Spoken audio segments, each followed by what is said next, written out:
Plus les personnes avancent en âge, plus elles se concentrent sur les moments les plus importants de la vie quotidienne. Tandis que plus on est jeune, plus on prend du plaisir à essayer de nouvelles expériences.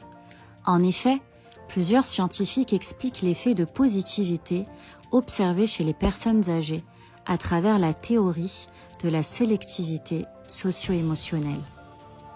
Selon cette théorie, le temps serait le facteur dominant influençant la motivation et les buts au cours de la vie. Les buts liés à l'émotion seront privilégiés par les personnes âgées, tandis que les buts liés à la raison seront mis en place par les plus jeunes.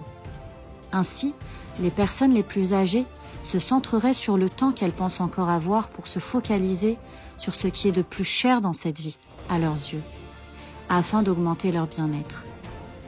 Chez les personnes les plus jeunes, le temps n'est pas compté, puisqu'elles pensent avoir la vie devant elles, donc elles sont constamment à la recherche de la nouveauté, de l'expérience.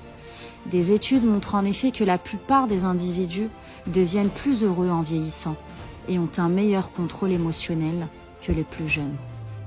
Plusieurs chercheurs suggèrent que ce bonheur est lié en partie au fait qu'ils traitent préférentiellement les informations positives.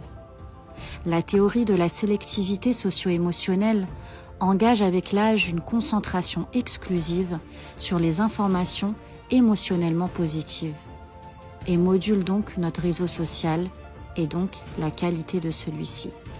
Ainsi, les personnes âgées réduisent leur réseau social, limitent le nombre des contacts en se centrant sur les personnes importantes, de qualité émotionnellement. C'est donc le choix de la qualité des relations au détriment de la quantité, qui pour les plus jeunes est fortement le contraire. Les plus vieux se concentrent donc sur le moment présent pour le vivre comme si c'était le dernier, alors que les jeunes pensent au futur.